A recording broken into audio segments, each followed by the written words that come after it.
Hello guys, welcome back to the channel.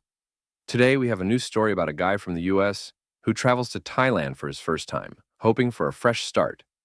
What he thought would be a fun adventure quickly turns into a series of unexpected relationships and tough lessons along the way. Before we jump in, make sure to like, comment, and subscribe to show your support and stay updated with all our latest content. All right, let's get into it. Dylan was a man in his late 20s who had never left the United States before. He was looking for a big change in his life and decided to visit Thailand, choosing it because it was on the opposite side of the world. This was his first international trip, taking place in early April 2024.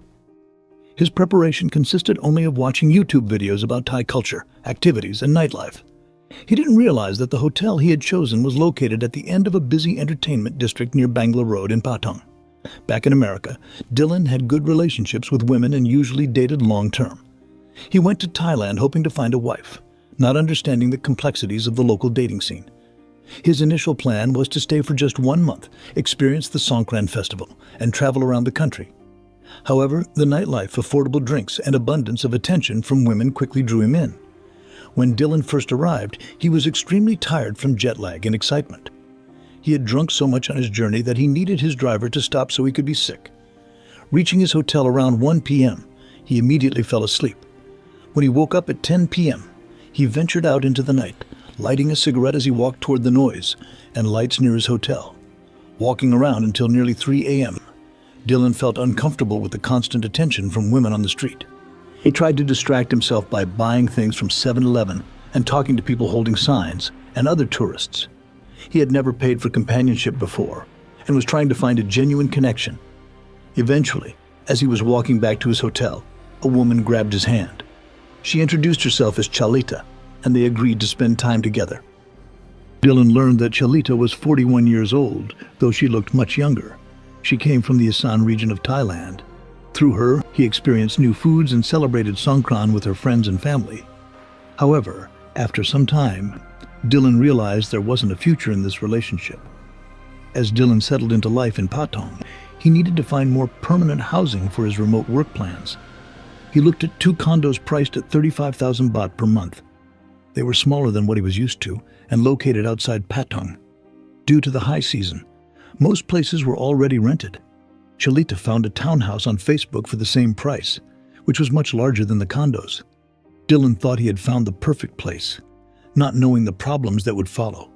After ending things with Chalita, Dylan's behavior changed. He became what locals called a butterfly, someone who moves from relationship to relationship. Though his original intention was to find a wife, the deception he encountered made him distrustful. His distinctive appearance, blue eyes and tattoos, combined with having a townhouse in the beach town, made him popular with local women. Eventually, Dylan grew tired of maintaining false relationships and decided to be more straightforward in his interactions. He reconnected with a 21-year-old woman named Sarin. Their first night together was more meaningful than either expected. Despite their age difference, they connected through similar personalities. Both had serious expressions, loved food, and could handle their alcohol well. Sarin never asked Dylan for money after their first meeting, which intrigued him. When he told her he was looking for a wife, she initially thought he wasn't serious. As they spent more time together, he tried to teach her about equality. One evening, when he attempted to wash dishes after cooking dinner, she protested, saying it was her job. She explained that she had never seen her father wash dishes in her life. Their relationship was complicated. They broke up 4 or 5 times over 2 months, but always reconciled within days. Both admitted they found it easy to block other people, but they couldn't stay away from each other. They decided to commit fully, and Sarin began staying with Dylan every day. Initially, Dylan wasn't honest about his work situation. He would tell Sarin to leave during the day, claiming he needed quiet for video calls, but in reality, he was meeting other women. Eventually, he stopped this behavior and asked her to stay with him continuously. Their time together was filled with activities they both enjoyed: eating sushi, watching movies on the beach, going to clubs, and cooking at home. Sarin got them free VIP access at local clubs and showed Dylan amazing restaurants. She was very possessive, even leaving videos on his phone warning other women to stay away from him. Dylan found this endearing. They had their share of arguments, but always worked through them. Dylan appreciated that Sarin was sweet when sober. Though he worried about her heavy drinking when she went out alone, He couldn't always join her as he sometimes needed quiet time.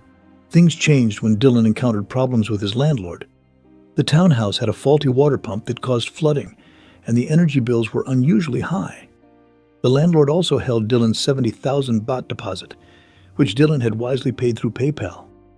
When the landlord refused to return the deposit, Dylan discovered that Chalita had received a commission for finding him the property, though the exact amount was disputed.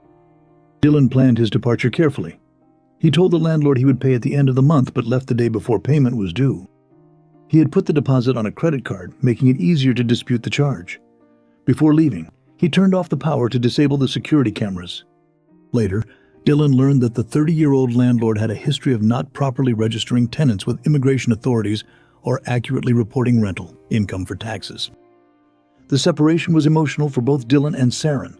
They cried during his departure and throughout his 36-hour journey home. They maintained contact through video calls, often staying connected for hours, even while sleeping. Sarin promised not to return to her previous work in the nightlife industry. Dylan encouraged Sarin to find regular employment and maintain a healthy lifestyle. He offered to cover her expenses while she looked for work.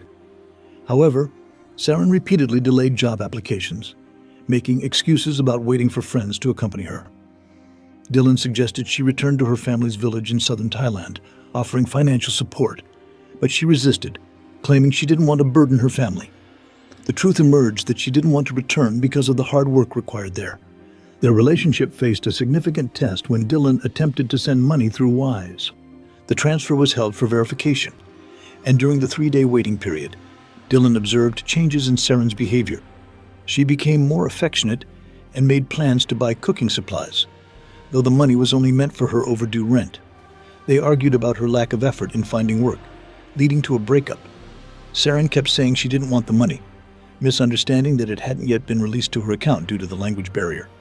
They reconciled, but Dylan then noticed through Snapchat that she was at a bar. Sarin claimed she had found work at a regular bar, but her story became inconsistent. Eventually, she admitted to returning to her previous work, blaming Dylan for not sending money as promised. Their communication became strained, though she wouldn't completely cut contact. During a video call, Sarin broke down crying in the bar bathroom. After talking, they decided to try again. She said her aunt had found her a job in property management and shared screenshots of messages with the employer. She then traveled home for an annual ceremony honoring her deceased younger brother. Dylan participated in the family prayers via video call, genuinely moved by the situation. The family appreciated his involvement, and it seemed to strengthen their bond. However, things changed again when Sarin returned to Phuket. After sending her partial rent money, Dylan didn't hear from her for many hours after her flight. Her behavior became increasingly suspicious, with inconsistent stories about sleeping, eating with friends, and staying at her aunt's house. When she finally responded, she complained about feeling imprisoned by the relationship and admitted to partying without telling him. Dylan ended things, citing her lying, cheating, gambling, and irregular lifestyle. Though he initiated a chargeback for the money he had sent, he noticed she hadn't blocked him, suggesting she might think the relationship wasn't completely over. Looking back, Dylan valued the experience despite the heartbreak. It taught him about emotional independence and the importance of not letting others take advantage of him. He learned that love isn't enough without trust, transparency, and consistency. As a precaution, Dylan planned to consult a lawyer about potential legal issues in Thailand regarding the landlord situation. Though there was a possibility he might not be able to return to Thailand, he was already planning a trip to Vietnam in January. The story remains unfinished as Sarin contacted Dylan again after their breakup. Being young enough to travel and experience heartbreak, Dylan saw it all as part of life's adventure. He advised others to carefully verify rental situations and use room safes. He also shared advice from local women about being cautious with people from certain regions of Thailand, though he acknowledged that such generalizations might not be entirely fair. Through it all, Dylan maintained his sense of adventure and openness to new experiences, despite the challenges and disappointments he encountered along the way. His story serves as both a cautionary tale and a testament to the complex nature of cross-cultural relationships and the importance of maintaining one's integrity while navigating unfamiliar territories. All right, guys. Thank you so much for sticking around and listening to the entire story. What do you think about Dylan's experience? Have any of you ever faced similar challenges while traveling or dating in Thailand? And what advice would you give someone looking for love in a place that's so different from their own culture? Drop your thoughts in the comments. I'd love to hear your experiences. And if you like this story, don't forget to hit that like button and subscribe for more stories like this. Thanks again for your time, and I'll see you in the next video. Take care, guys.